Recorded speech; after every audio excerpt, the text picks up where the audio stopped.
Hi everyone, and welcome to this webinar about shared mobility in the Nordic countries. My name is Philip, and together with Matthias and Michael, I'm arranging this webinar. Soon we will tell you more about who we are, why we're having this webinar, and the agenda for the next 90 minutes. But first of all, some practical information. And if you have any problems with the sound or any questions at all, please use the comment function. As you hopefully can see, we are sharing our desktop and a presentation right now, and there will be opportunities for you to talk and discuss later on, but we will let you know when. And until then, we would like you to use the comment function of Skype, as I said. And it can be about everything from technical problems with the sound to the actual subject of shared mobility. I should also mention that the webinar will be recorded, since some parts of the presentations might be of interest for people not joining us today. Hopefully you can also see us now or soon. We're sitting here in Helsingborg at the Ramboll office. You don't need to use your webcam, and we won't use the webcam during the presentations, but we thought it might be nice for you now in the beginning to get the face of the people who are talking. Yeah. Me, Philip, and Matthias here are working at Ramboll, and Michael is a researcher from Lund University. Yes. Please tell us a little bit about your background. Yeah, well, as Philip said, I come from Lund University campus in Helsingborg. I'm a doctor in technology and also a researcher, and we have at environmental strategy since at least 15 years focus on car sharing and its benefits in urban environments. We focus on sustainable urban planning, and actually I made my doctoral thesis on sustainable mobility in urban planning theory and practices. And I can also mention that we at Environmental Strategy is actually a proud partner of the Share North project, which is an Interreg North Sea region project that includes activities for developing and implementing, promoting and also accessing car sharing, bike sharing, ride sharing, and of course other forms of urban mobility. Well, great. It's good to have the experts with us here today. Thank you. And maybe, Matthias, you should also say something about your background. Yeah, I've been working for a long time with sustainable transport and mobility management, mostly at municipality, local level, in the city of Lund and Helsingborg. Yeah. Yeah. And for those of you who haven't heard about Ramboll before, we are a consultancy company founded in Denmark and with its strong base in the Nordic countries. Great. And welcome to you that wasn't here in the very beginning. And I think we can go back to the presentation. Yeah. No, it's still on. Oh, sorry. Yeah. Yes. To begin with, sorry. We must let someone in. Okay, great. To begin with, it might be relevant to know a little bit about the context for this webinar. And within the Nordic cooperation, there is a big project called Sustainable Nordic Cities with focus on climate smart mobility. And as part of this bigger project, the Swedish Transport Administration and the Swedish Energy Agency have several smaller projects running. And one of them is about shared mobility. And that leads us up to today and this webinar. With the report that me and Matthias from Ramboll are doing, we are trying to get an overview of shared mobility in the Nordic countries and identify both challenges and policy recommendations. And this webinar today is about sharing perspectives from the Nordic countries. In the optimal case, we would be sitting in the same room, all of us, having a seminar, traditional seminar with discussions. But since that isn't possible, we're doing the second best option, which is an online webinar. We will have presentations, so there will be a lot of talking from us, but the plan is also to do this together with you as much as possible. During the presentations, you can write questions in the comment field, and we'll try to deal with these later on. At the end, we can also hopefully open up discussion with some input from you. Also, during the presentations, during the webinar, we will have some questions for you that you answer by clicking on the screen. And to begin with, we would like to get an overview of you. So, to begin with, the first question, you should see it now. From which country are you connecting from? So please click on the screen. Nice. Oh. Okay. No one from Iceland? Yeah. Yeah. Since we have participators from all the Nordic countries except Iceland, we can hopefully also learn from each other. And this mix of nationalities is also the reason to why we're doing this in English and not Swedish. Yeah. I think we can go to the second question now. Yeah. Which working area do you represent? So once again, please click on the screen. Oh, that's a good variation. Yeah. Yeah. Nearly all. It's a mixture. Since we have mainly participators from the public sector in different ways, we will also try to focus a little bit about what the public sector can do to support the growth of car sharing and bike sharing. Yeah, we can take the third question then. There it is. Great. Are you familiar with the concept of peer-to-peer car sharing service? We have some experts. Yeah. Yeah, good. Yeah, it's interesting to see your answer. I think you know more than people in general. Yeah. And I have to admit that 2 months ago I had never before heard about the peer-to-peer car share service. And for those of you who aren't familiar, or the ones that are familiar with this concept yet, don't worry, we will get back to this topic. Yeah. As a small introduction, I would like to show you 2 pictures. To begin with, shared mobility is growing a lot with new services and more users. Here you see just one example about car sharing members in Sweden. It's growing about 25-30% per year, and car sharing is growing in all the Nordic countries. So why then talk about challenges if we have this positive trend, you might wonder? Well, that's because we also have this perspective. Compared to the numbers of privately owned cars, it's even hard to see how small the car sharing business actually is. And therefore it's relevant for us to have this webinar and talk about challenges and how to support the growth of shared mobility. So hopefully we can change this figure. So, the agenda for today. I've already given you a short background to this webinar, and maybe I should also say something more about the study that me and Matthias are doing. We are looking at the situation of car sharing and bike sharing today, in which forms it exists and how big it is, and so on. And as I mentioned before, we are trying to identify challenges for an increased use of shared mobility. This can of course be done in many different ways, and our take on this subject is the provider's perspective. So we have been interviewing companies in this business, and what barriers and challenges are there according to the providers. Matthias will tell you more about this later. Next, I will shortly define what we mean with shared mobility. Then Michael, the researcher, will take over with a presentation on why this subject is so relevant, and also put shared mobility and especially car sharing in the wider perspective.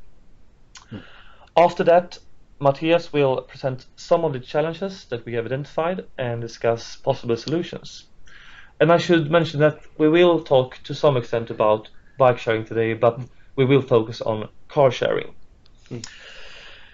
Michael will then continue with the positive spirit and give us a few good examples, and then we will try to deal with your questions, so feel free to ask questions, and also open up the discussion together with you, before we end the webinar with a short summary.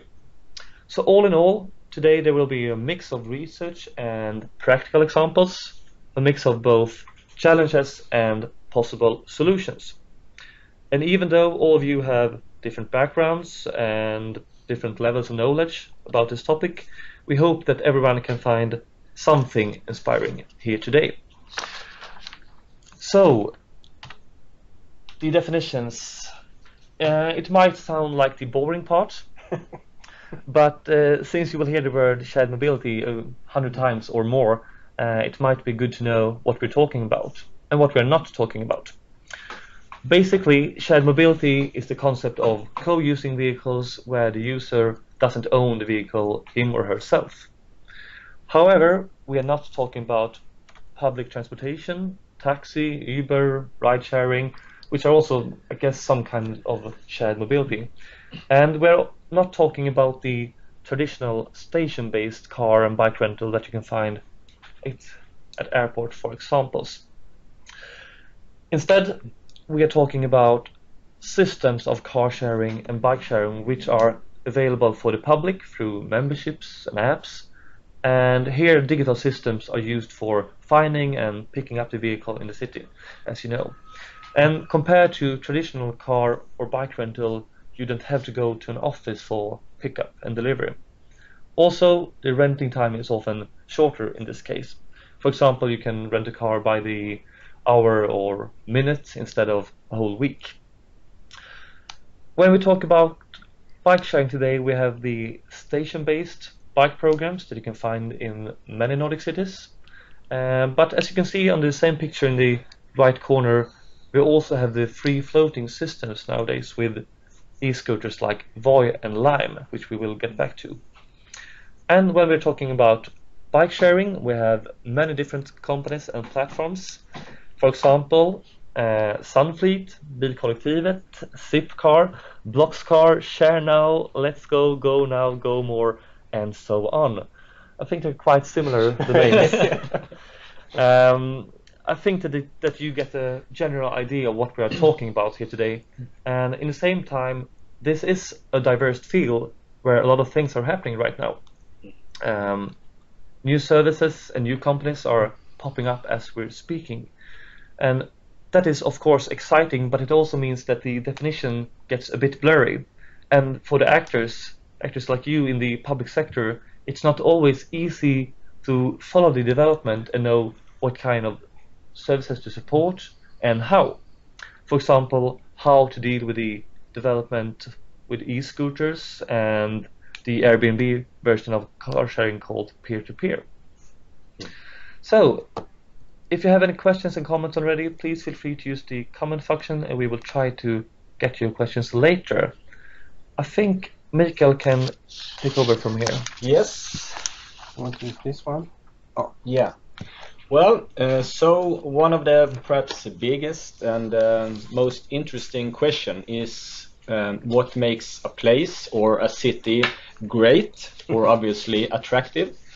And it's of course very difficult question to answer, but we believe to think that we actually can focus on sustainable mobility. And perhaps the worst thing that you could do is like to do the same procedure as last year planning, which I will come back and have an example of later on. So, just to continue on what Philip just talked about, we have different types of car sharing, and this is a picture of what we could say general car sharing schemes. This is an example of Belgium, how they are focusing on car sharing. So we have different forms of general car sharing alternatives, and this is from a business point of view. First, there is cooperatives which act on a very local scale, and this type of car sharing is a non-profit basis. This type is also about cooperation between neighbors, friends, and perhaps another groups of people, but it requires that the participants share the costs. Then we have the business to consumer perspective, the one in the middle, which is when companies having an own fleet of car sharing vehicles. In this perspective, two types exist: two-way or one-way. Two-way services are always station-based. One way can either be station-based or free-floating, where cars can be picked up and dropped off within a certain operating area. Peer-to-peer systems also exist and is perhaps the new thing at the moment, the perhaps little brother of car sharing, and are usually managed by private companies that set up a certain platform, and cars are then picked up and dropped off as agreed with the owner of the specific vehicle. And the vehicle owners make a small profit by sharing their own vehicle. It's like R&B, but for cars. One can also say that the station-based, the two-way type of service constitutes as the majority of car-sharing services.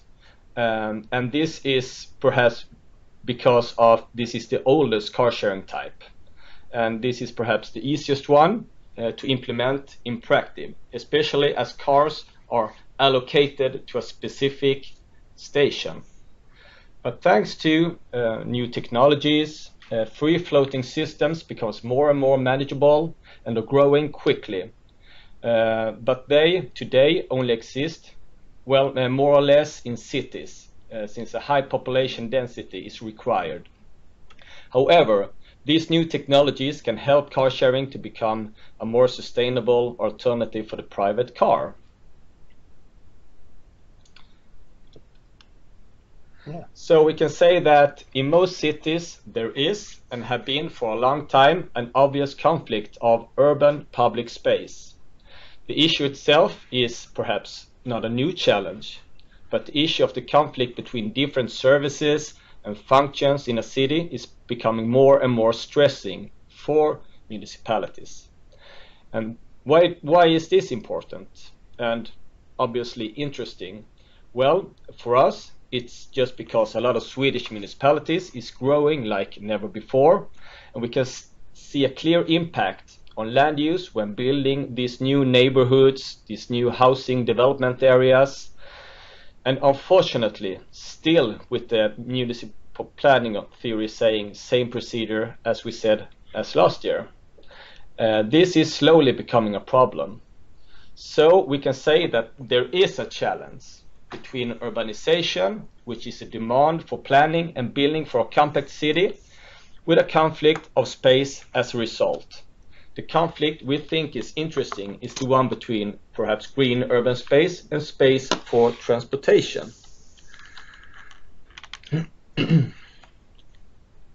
So, a city should obviously have a lot of different functions and services, as I said, such as, for example, restaurants, cafes, places to sit, trees and vegetation. But of course, a city should also have places for transportation of people, like bicycle lanes, pedestrian areas, bus lanes, and city logistics. This is why the European Union supports sustainable development of cities and has therefore created the concept of sustainable urban mobility plans, the so-called SUMP. And this is an example of the Malmö Stad SUMP from 2016. So, it's obviously not clear to claim that a certain city is good or bad, or better or worse, if you will say, than another city. All cities need to work towards sustainability in different perspectives. But urbanization clearly creates opportunities in various ways. But it also creates conflicts, at least when it comes to achieve local sustainability goals. Cars is said to contribute to positive effects in cities, such as access to individual mobility, but at the same time, we can say that it contributes to negative external effects, both direct, such as land usage, and indirect, such as environmental and climate emissions.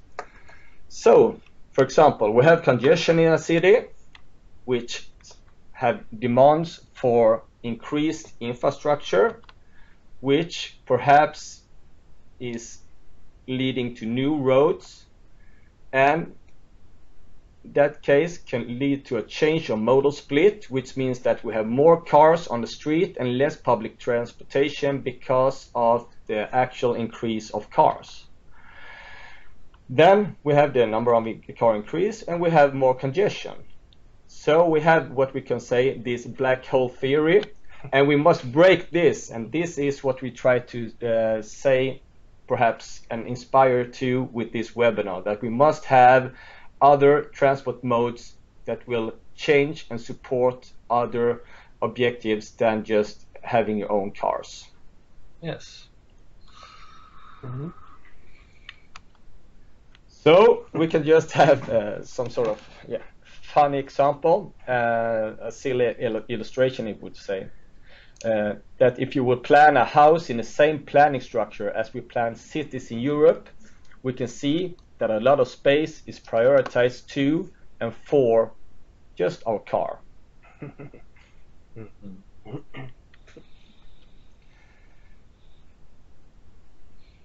In our research, there is a couple of ways to look at the value of public space and also the relation to sustainable development. And in our research, we have pinpointed out 3 strategies that we are very keen on working on, which is obviously all related to each other. It is modal share, renewable fuels, and urban planning.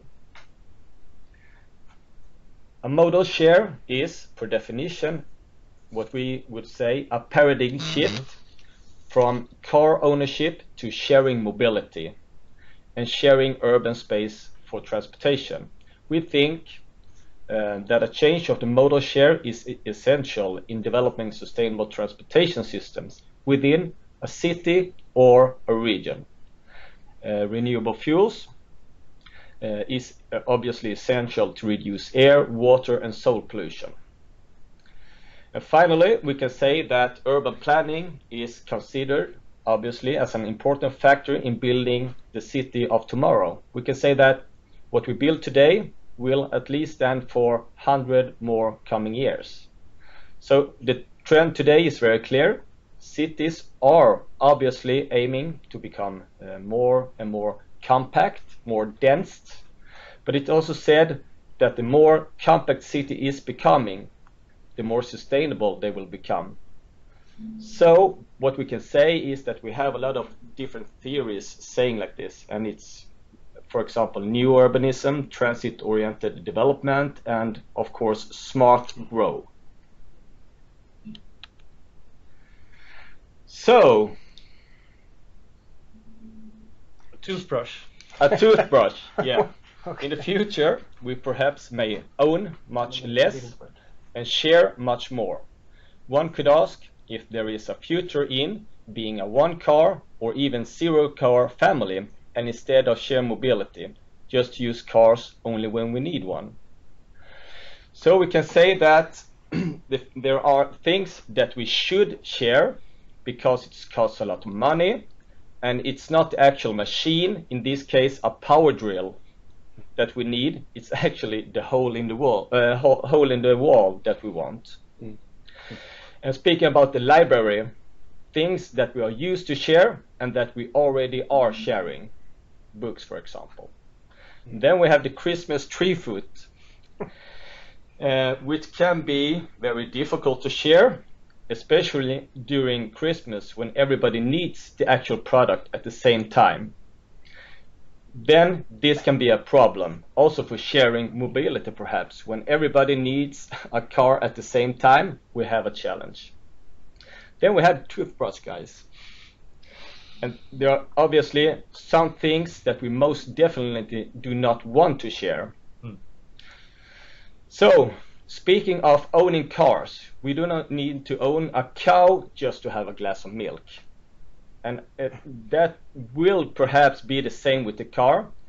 When we need to take us somewhere, we can use a shared vehicle. We do not need to have an own car. So, okay. Yeah. Then we have parking issues, or what we can say in Swedish, the elephant in the room, which is that more parking is built, more people are encouraged to drive, and with much more parking, it also becomes to a number of challenges for cities to handle.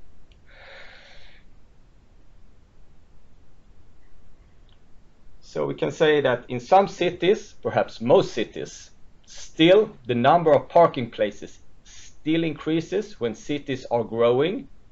And by the way, do you know how many football fields, such as in the picture, the nice football field in Olympia, Helsingborg, or Friends Arena, which has actually the same size? Do you know the demand for parking space, not place, the actual parking space for the increase of cars the last 15 years? Do you know that? No. Okay. It's high. Are you ready? Yeah. Okay. We actually, fortunately, this is the example of Helsingborg and the increase of cars and the demand for parking spaces the last 15 years. We have a demand of approximately 25 football fields of parking space. So obviously we have a lot of challenges, speaking of our car-oriented planning. Mm. So what are the benefits for car sharing? Yeah, that's a lot of parking. Yeah. Yeah. Mm. Well, for personal reasons, it's flexibility. You book and pick up the car yourself. There is accessibility 24/7, which means that whenever you want, you can have a car. It's individual. You can select the type of membership based on your specific needs. And speaking about emissions, you have lower fuel consumptions and better emission control. And of course, safety. Service is also a good benefit of for personal reasons. You have no sudden expenses for repair and service. In other words, don't think about service, change of tires, vehicle inspections, or even cleaning. Yeah. So we have obvious benefits at an urban planning perspective, which means that more car sharing. The theory says that we have reduced car use, and obviously, which we'll talk later on, we have reduced car ownership. And this leads to what we mentioned, increased accessibility in the infrastructure that we already have. It makes a potential of increased public urban space, and obviously reduce local and global environmental impact. So we have a lot of good theoretical and obviously proven benefits of car sharing. And what we can see is also that we have some additional functions and services that also are important, because we do not believe that the car sharing itself will manage this to become the sustainable city. We must have good public transportation. We must prioritize walking and cycling. We must also remember that we have taxis, and later on perhaps we have these autonomous vehicles in some way.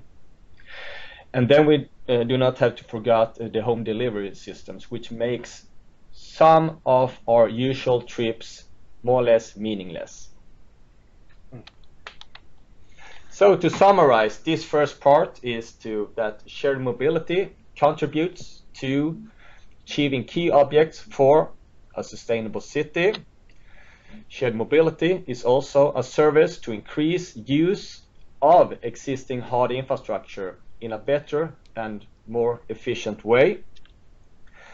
And when every city has its own transportation and land use policies, cities must encourage integration of public transport, bike sharing, ride sharing, and of course car sharing.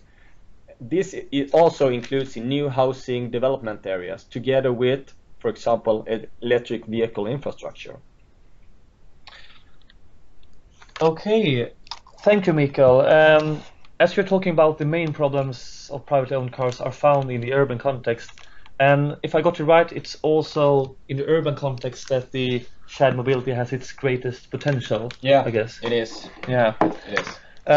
Okay, if we don't have any questions this far. I think Matthias can continue with some of the challenges that we have identified. Yeah, I can. Thank you, Michael, for the interesting input. Yeah. It's good to also get the research perspective on this subject.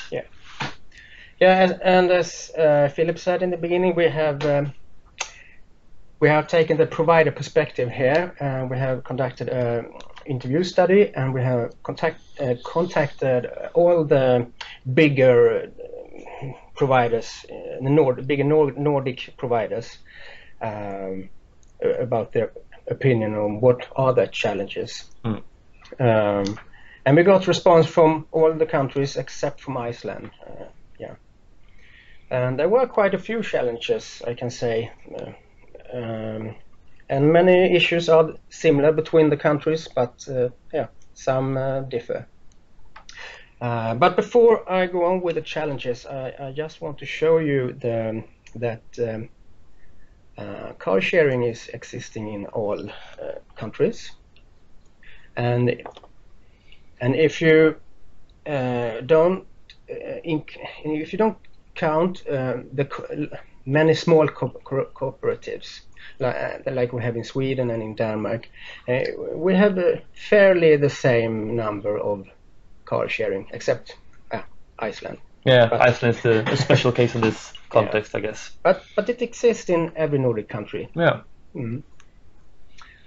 Yeah. So, what challenges have they seen? Yeah, I will tell you. Public awareness. It's still, people usually do not know what car sharing is. And because there are getting more and more providers, it's getting harder to grasp what is it. Or they think it's too complicated or too expensive. And it's a communication issue. They think it's hard to get visibility.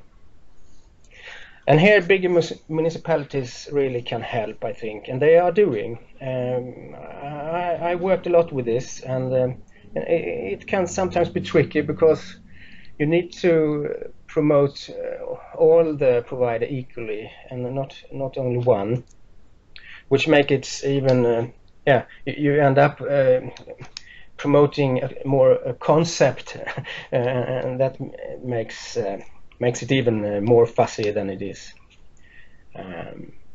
But the municipality can help, and they should.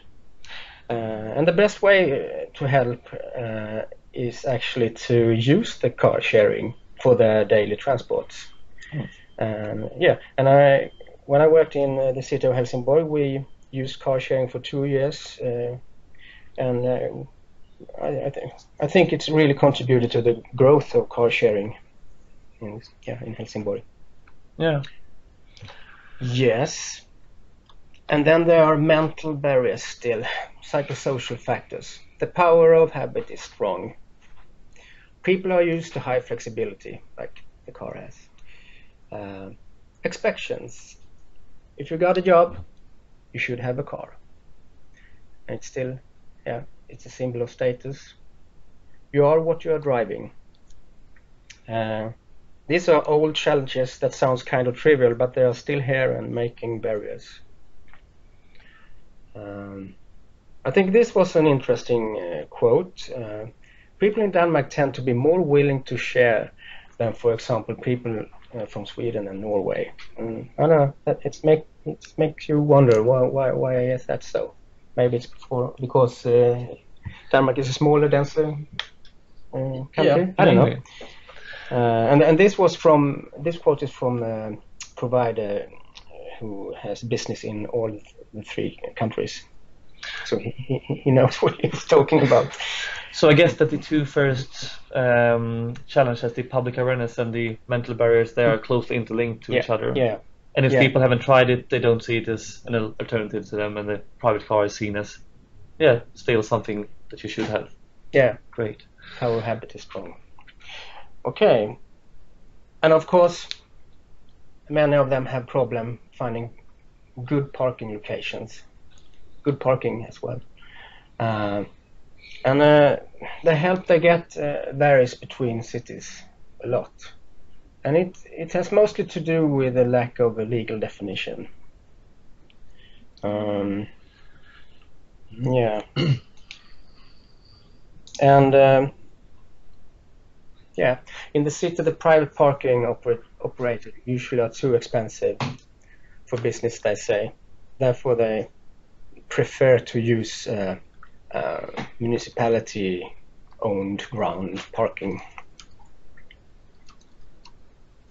Yeah, and they like when municipalities use flexible parking standards for property developers, meaning that they are incorporating car sharing and parking for them from the beginning. Yeah, that's making parking less of a problem. And they really don't like being assigned to parking in garages, basement garages like this. They need the cars to be in the open and to be seen. Yeah. The car is too cheap and easy. It's too cheap and easy and own private cars. Many providers said that. And yeah, the society is built around the private ownership. Many things are endorsing private ownership. Yeah. For example, you seldom pay the actual cost or price for parking. Company cars also stimulates own cars. And the rules on mileage allowance, at least in Sweden, it endorse driving your own car.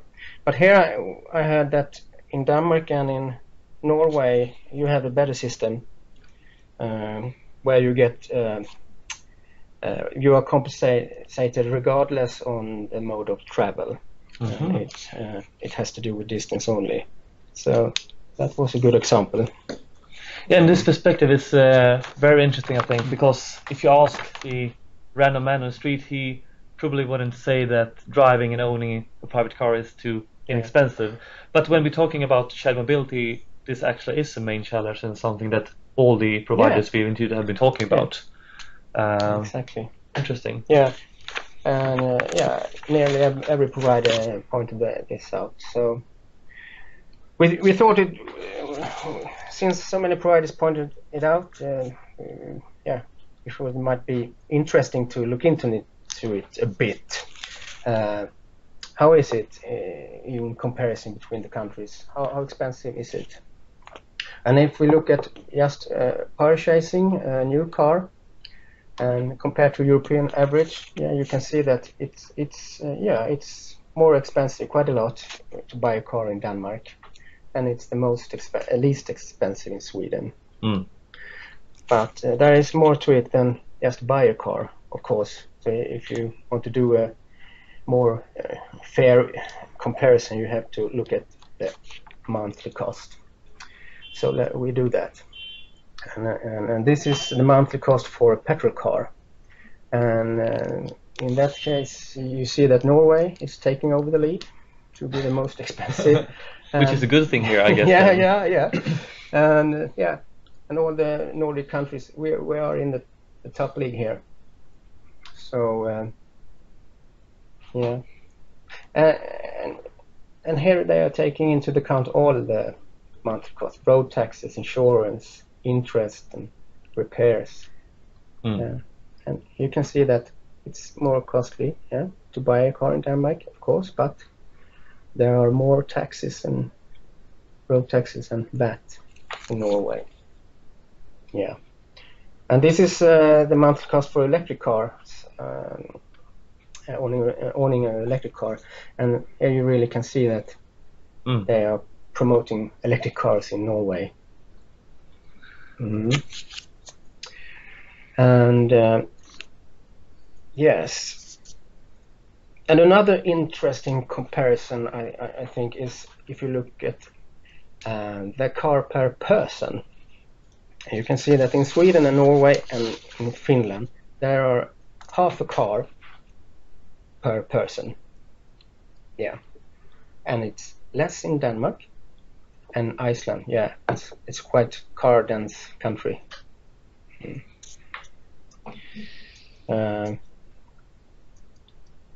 Yeah, I just want to say maybe it's too cheap to own a car. I forgot to say that to really promote car sharing in a European perspective, we are not among the cheapest. Yeah, that's what's the point with this.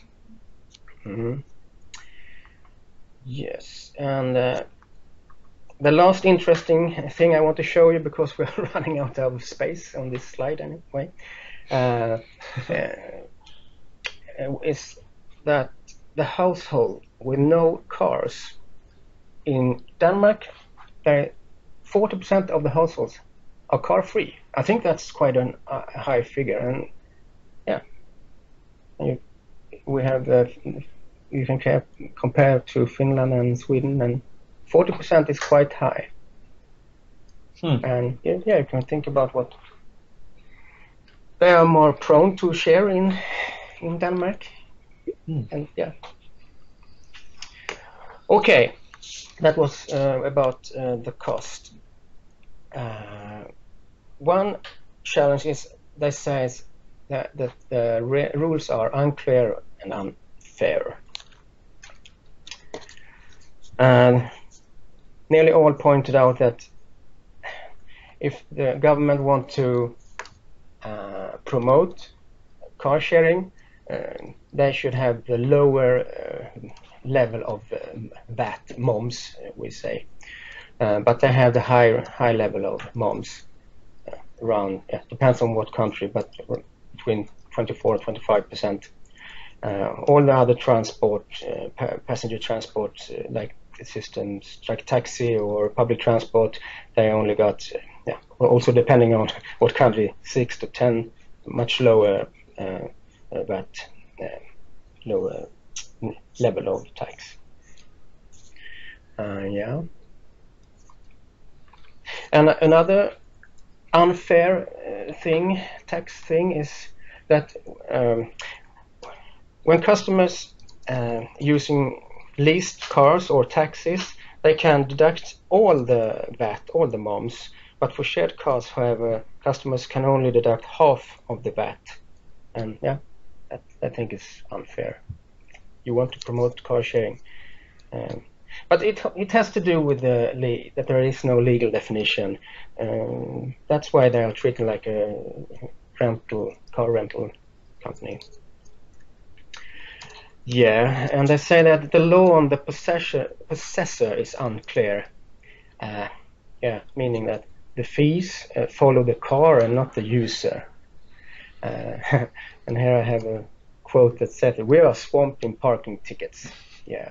And parking tickets and congestion taxes generates a lot of unnecessary administration. Yeah, the system for congestion taxes is not adapted to car sharing, that for sure. And we do not get any financial support when purchasing EVs, electrical vehicles, or eco-friendly cars.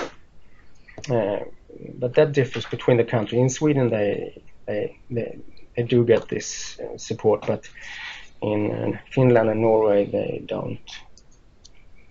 So, yeah, many point to this unfairness and unclarity about rules. From their perspective. Yeah, from their perspective, of course. Yeah. Many of the provider fleets contains eco cars, and some of them only electric cars. And of course, for them, the charging grid is an issue if that is not good. There are too few public charging stations, and the fast chargers often are out of order. Okay. Yeah. That's making a problem. Yeah.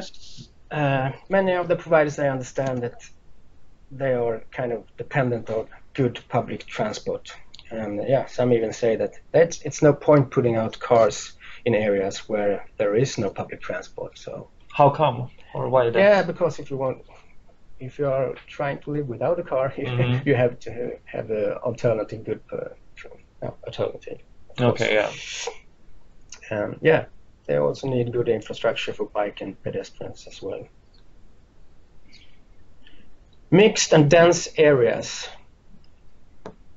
Yeah, they need areas with both housing and workplaces, they say, and that's of course because in order to get an even use of the cars, they need a mix.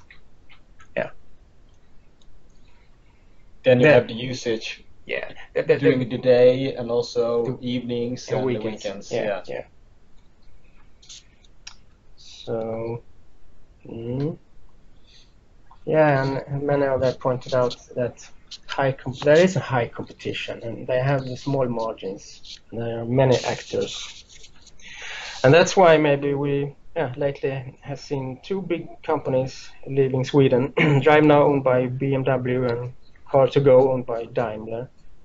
And also in the other countries, a lot of companies have merged together and changing names and so on. So it's a high competition. Yeah. But maybe that's something that is hard for the public sector to, or maybe not even something that they should place an interest in. It's tricky. Yeah. But they have realized this, and as an effect, we can see that providers are starting to cooperate, and for example, offering each other's fleets. Okay. Yeah.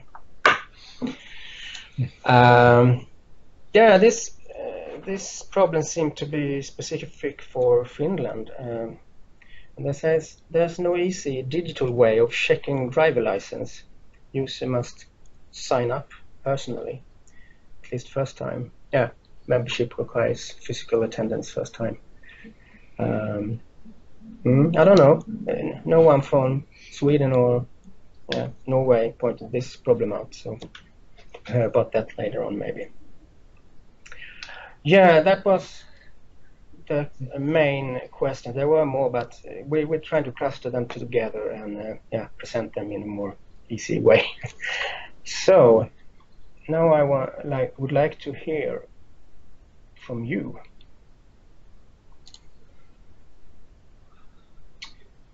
Which challenge do you think is the most important to solve? Public awareness, mental behavior, parking, too cheap and easy to own car, unclear and unfair rules, good public transport, mixed and dense areas, or other? If you are still with us. As you can see, you can only choose one option, even though it's, of course, you think several of them are important. Yeah, the most important. Okay. Thank you. Okay. That was interesting, and we will come back to this. Yes. And you have been interviewing the car sharing providers, Matthias, and was it something that surprised you, or were these the challenge that you accepted them to talk about? Yeah, because I've been working with this for quite some while. I knew some of them, but I thought it was very interesting, the things with that Danish people are more willing to share. Okay, that was something new for you. Yeah. I want to dig into that. Okay. I can just say from my perspective that I hadn't thought about how important it is with the cost for the private car, that is something that's closely interlinked to the car sharing and how it's going. Yeah. Right. And next. Yeah, I'll try to.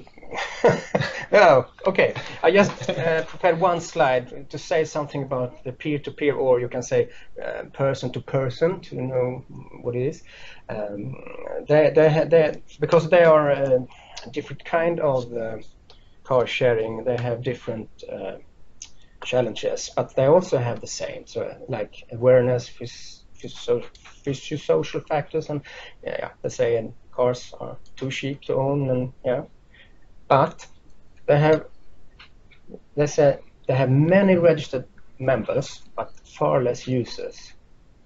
The first try is crucial, and they have it's hard to get the users to try the first time.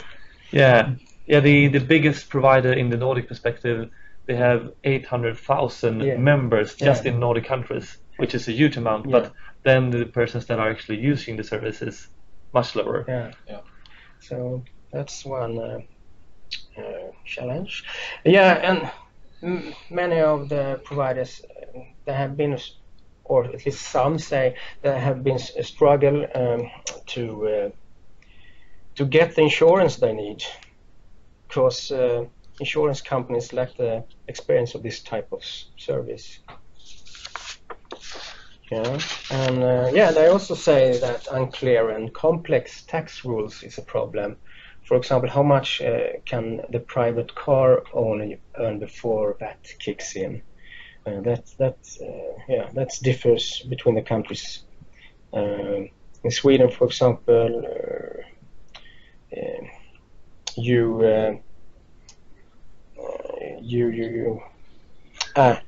have to tax for all the income. Yeah. But in Denmark, I think it's a free amount up to 10,000 Danish crowns. Yes, exactly.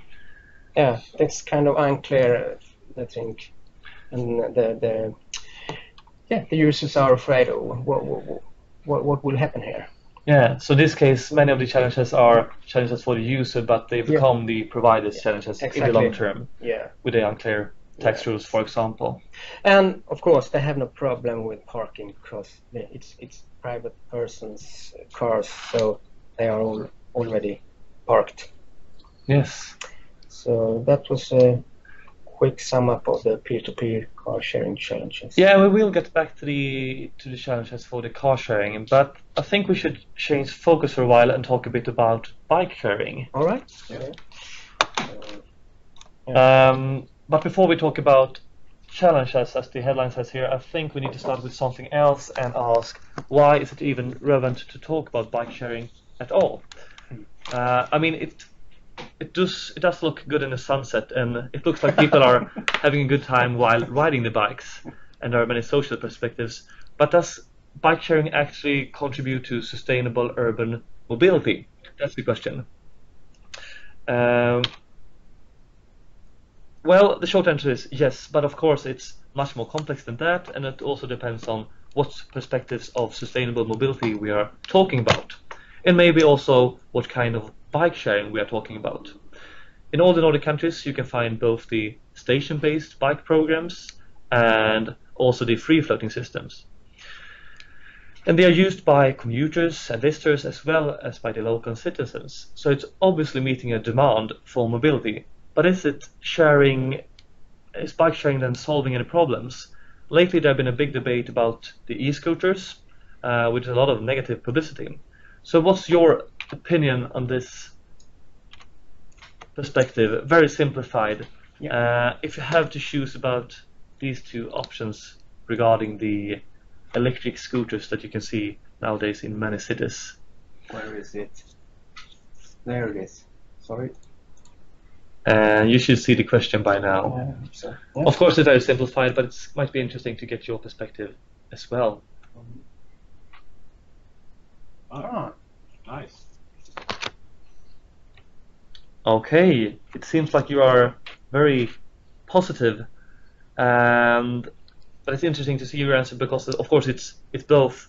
This is a new service. In many Nordic cities, they have had a big impact on the urban environment, and for the sharing companies, it's a big challenge to get acceptance from people like you, for example. And even the providers admit that regulations might be needed sometimes. Here you see some of the headlines from media and a photo that I took yesterday on my way home from work. And it gives a good contrast to the sunset pictures I showed you before. And in some European cities, I should say, the scooters have been banned totally. And in Stockholm, Copenhagen, and some other Nordic cities, there have been some minor regulations, for example, regarding where you can drive them. And if you have any perspectives on this from your own city, good or bad examples, please write in the comment function. One of the best and worst things with these scooters are that you can park them everywhere, which people also do, as you can see in the picture here. And one way forward that's been tried in some Nordic cities is to have pick-up and drop-off zones, which mean you can only park them at specific points. That solves some of the parking problems with the e-scooters, but at the same time you also lose some of the flexibility that is for the user.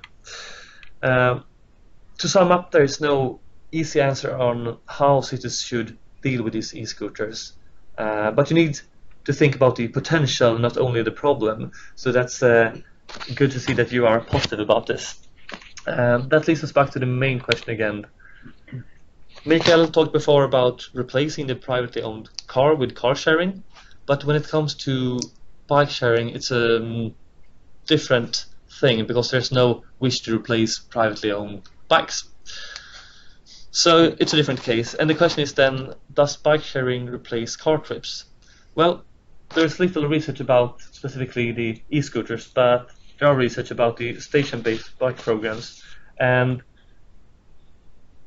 car trips, or I should say bike sharing, does only substitute car sharing or car trips to a very small extent. Instead, bike sharing more often replaces walking or trips made by bus. However, together with public transportation, bike sharing has a great potential to offer an alternative for the car. For example, bike sharing can offer a solution for the last mile problem and work as a complement to public transportation.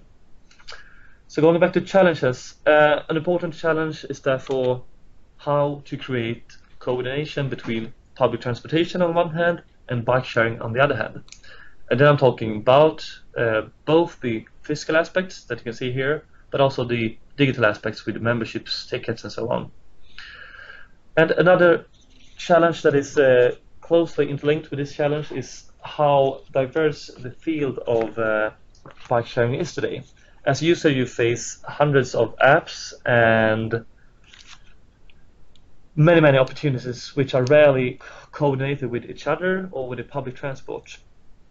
Just in the small city of Lund, there are at least 4 different forms of bike sharing. And all in all, this creates a complicated transport landscape, especially when you compare to the privately owned car, which still is seen as something very simple and convenient. And as I talked before, it's a challenge for the e-scooters with acceptance and regulation. And for the more traditional bike programs, there are many challenges, for example, regarding how to get good spaces in the city. Yes, of course we could have a webinar only about bike sharing, but here I've given you just a brief overview based on others' research and our interviews with the bike sharing providers. And to sum up, I think bike sharing has a great potential to be part of sustainable urban mobility as a complement to public transportation. But if this potential is going to be reached, local, national, regional authorities need to work together.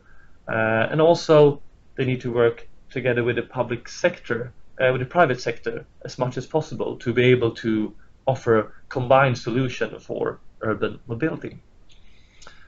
Okay, I think that was it for now about bike sharing. We can get back to that, but next Mika will show us some quick examples from good bike sharing and car sharing in the Nordic countries. Yes, we can just start with our neighboring country Norway, and as we understood it, we have actually some friends from Norway listening. So perhaps you are more expert than us in this issue, but we are seeing good examples in Norway as well. One of the good examples are in Bergen, which is a beautiful city, and of course you have very good, nice designated places for car sharing vehicles.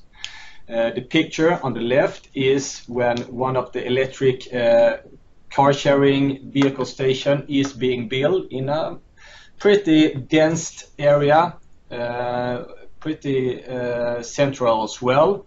So it actually says that you can prioritize parking places for car sharing vehicles. Also in Bergen, we have this perhaps first, at least in Norway, first mobilpunkt which is in a neighborhood called Mölndal. What we can say about this as a good example is that you can choose between, in this case, 3 electric cars from 3 different car sharing providers. So what you also can see in this picture is that it's closely connected to a well-trafficked bus line, and there is also bicycle parking placed with rental bikes, and has also, as you can see on the picture to the right, information point with sustainable traffic information. So here you have the whole package with all nice sustainable mobility options, very visible in the urban environment. And you can also say that, speaking of Norway, it's just as similar in Sweden, where a car is used more or less half an hour a day, which in Norway means that the effective cost for the car transport is 366 Norwegian crown per hour it is used. So do not forget that the less you use your car, obviously, the more it costs. And why are, in this case, Bergen working with this and have high ambitions? Well, they want until the year 2025 reduce the number of cars per household from 1.35 to 1, which in this case means that in reality 45,000 households will only have 1 car. So the ambition is not to have no cars, but ambition is to not having 2 cars in a household. And then you have this reduction. Obviously, you have similar good examples around in Europe. For example, in Germany, you can scroll on here, to say that approximately in Europe, 1 car-sharing car replaces from 10 to up to 25 private cars. And this is only that from the cars that owners remove or sell when they are becoming a car-sharing member. And this is, of course, relevant for the interest of car sharing within urban environments. So we can just say, when we had this recent report from car sharing in Bremen, which also is a very beautiful city, and you must go there for a study visit, at least to see this great Mobilpunkt, where they replaced, where 1 car-sharing car replaced 16 private cars. And by this meant is that you have approximately 5,000 fewer vehicles taking up space in Bremen city. And this is due to a reduction of more than 2,000 privately owned cars, but also that people decide not to purchase more than 2,700 vehicles, which, as in Norway example, they do not need to own 2 cars. But one thing that is important is the cooperation between public transportation and shared mobility, as we heard before. It's very, very essential. But challenges we also have with public transportation, because public transportation takes you from one place where you are not to a place where you do not want to go at a time that does not suit you, with people you do not know. And obviously the comfort and status is much worse than your own car.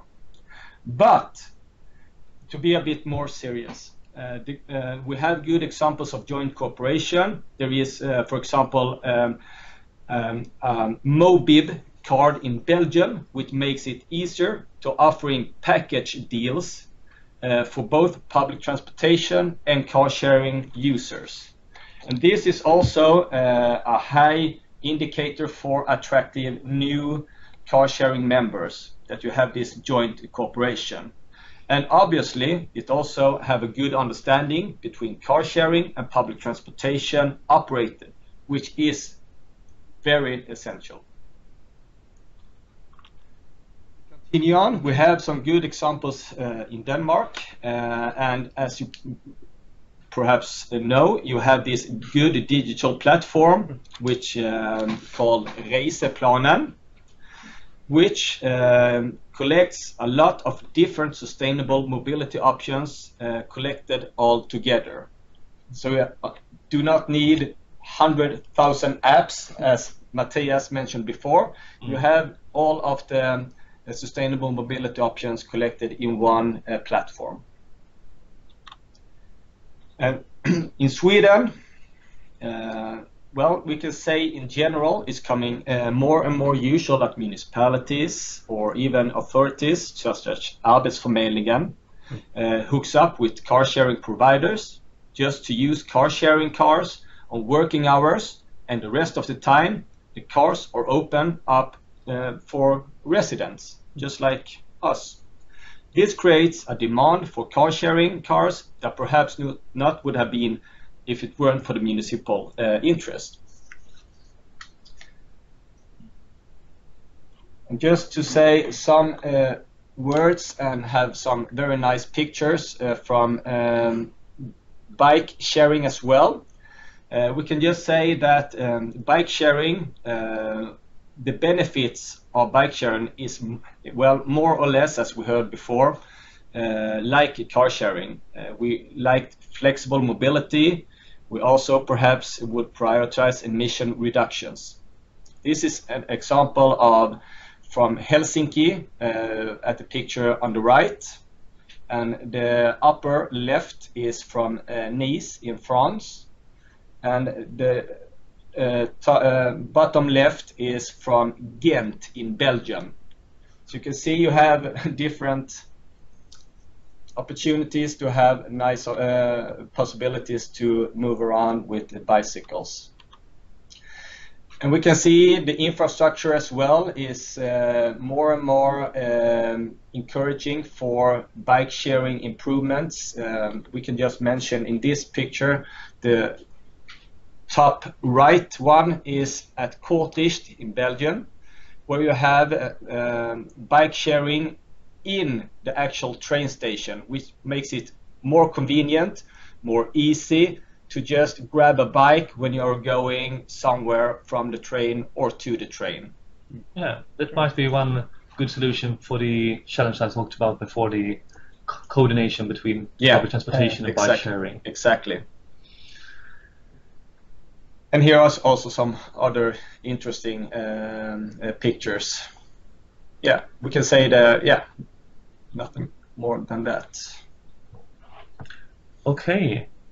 Yeah, should we in some way try to wrap it up? Yeah, I think we can open up for some discussion if we go back to this poll question we talked about before. Yeah. I think it's okay for you to put on your microphone if you're comfortable with that, and come with some input on this. And do you have any inputs to start with, Michael, on possible solutions for these different challenges? Well, we can just mention what's very interesting about this poll when we had that actually some of the listeners said that information and knowledge is very important. The first one, the public awareness and mental behavior. Obviously, we must work more and better with that. We can just say that actually in Germany, 85% of one study that we did actually knew what car sharing was. Not that they are a car sharing member, but they knew the concept. But they had preconceptions about what it is. Too expensive or too but they difficult. Yeah, they knew what it was. Okay. So it's quite a high number. And parking, we can just say something also about. Is obviously a big challenge. The private parking takes a lot of space, and also the challenge for implementing car sharing parking to have accessibility. for car sharing vehicles within urban environments are very essential as well. Mm. So here we have a lot to work on in a Nordic perspective as well.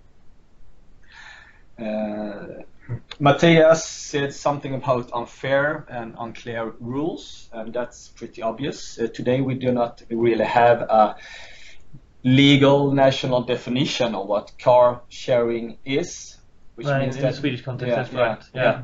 Which means that it's not so prioritized in cities, just like perhaps taxis or buses are, where you have a clear definition. Yeah, it makes it harder for the local authorities to work with parking as a tool to promote incentives and so on. But it's hard to do or to create a definition because there are so many peer-to-peer, for example. Yeah. Should that be included? Perhaps the listeners have some good thoughts about how a good explanation or definition of car sharing would or should be. That's a hard one for sure. Do you have any listeners? Do you have any questions to Michael, or do you have any input on these challenges from the provider's perspective? Feel free to use the microphone. I thought maybe we should. I have saved a pull question. Okay. Yeah, sure. Take that one then. Can we try that? Okay. Let's see. Number 6, because this is, I think it's an interesting one. Can you see that now? No? No? No, Okay. I don't think that you see it now. Sorry, we try again. Now you should see it. Okay. Great. Yeah, this is a more tricky one.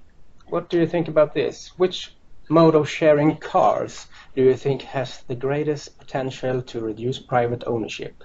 Peer-to-peer, person-to-person, car rental, taxi, ride-sharing, traditional car sharing, others. Traditional car sharing, yeah? That's interesting. Yeah. Do you have any more votes? Okay, still traditional car sharing. Maybe that's because we have been talking so much about the traditional car sharing today. But what's your perspective, Michael, on this one? The potential. Yeah, I think that's an obvious answer, perhaps, because of, as we said, it's one of the longest car sharing schemes that we have, and it's easy, and we know what it is. Yeah. So I think it's pretty logical. If we have this webinar in a couple of years, perhaps we have different perspective on what we will prioritize. Yeah. Peer-to-peer or person-to-person is perhaps increasing interest this more and more, so we will see perhaps more of that later on, I think. Yes. If there aren't any questions, shall we go on and we sum can it up, we can go on if you don't have any questions or have we comments answered right now. in the comment section? Yeah, we can see if we have any questions to get back to. Yeah. Adam had a good question. Yeah? I wrote that actually down. You are what you drive. How has this changed over time? Yeah. That was a good question. The provider said this is getting better. The status, the symbol is not so much anymore that it was before, and the younger people, they don't care. They don't want to own things. So. No, exactly. I think that's changing between generations, but still, the private car is the normal case in of course, life. I must just mention that you have a good festival in August in Belgium called Shared Mobility Rocks, where you combined discussions about mobility and obviously have rock concert as well. Okay. So they are talking about more social perspective, and also you have the engagement of neighborhoods by doing that. Okay. All right. Yeah, I think we can go one to the next more slide. Yeah, one more. Yeah. That's a new one. Here's another perspective on the development we've been talking about today. Somehow, this is the development for urban mobility we are trying to achieve, and also the development that we predict. And to some extent, we can also see this development happening in the Nordic countries right now, going from the privately owned car to digital access in different ways. But this development won't happen by itself. And as we discussed today, there are many challenges and obstacles. And for some of these challenges, the public sector can have an important role. And to sum up, there are some recommendations that we've been talking about today. Authorities on all levels could implement use of car sharing in their own business to support the growth of car sharing instead of having their own ineffective systems. And the local authorities also have a great potential to use urban planning and parking to support car sharing and make the privately owned car less attractive. And Michael gave you some examples of this from Norway, for example. And on the regional level, authorities can, for example, work more actively with the combination of public transportation and shared mobility, both car sharing and bike sharing in different ways. And on the national level, it's important to use legislation to be able to support the transition from privately owned car to more sustainable mobility. And a few examples mentioned here regarding tax, definitions, and so on. Do you have any input on these recommendations, Michael? No, I think it's obvious, and I think it's pretty good summarize about actually the recommendation that we should aim and focus on to make the car sharing concept growing. Yeah. Is this a comment? Yeah, okay, that's a good question. How much car sharing reduces car use?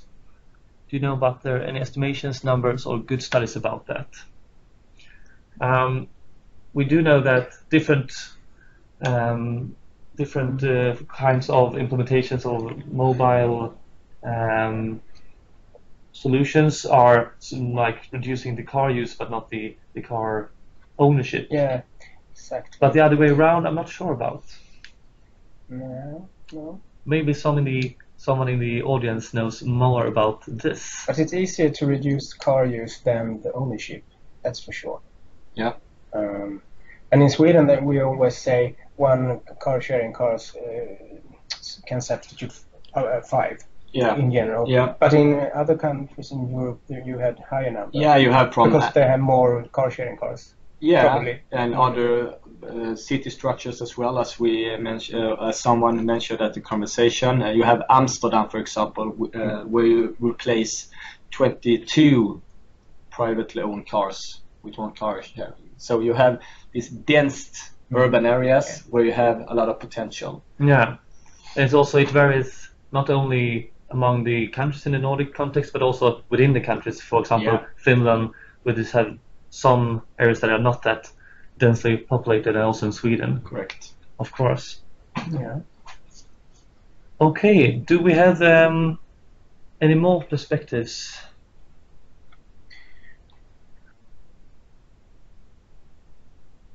Sorry, you can't turn off the microphone. Do the Swedish Transport Administration want to fill in or comment anything? Because we are coming to an end here. Otherwise, we will say thank you for participating and maybe we. I think that was it today. The report with no, maybe I should say that. Okay. I mentioned in the beginning the report that me and Matthias are doing about shared mobility and some parts that we have presented today about the challenges and possible solutions. And later this summer the report will be released both in Swedish and a short version in English, which we can of course distribute to you. And otherwise I think we should say just thank you for participating, and if you have any questions or comments or do you want more input or anything like that, please don't hesitate to contact any of us. Yeah. Okay, great. Thank you all for participating today. Thanks. Thank you. Bye-bye.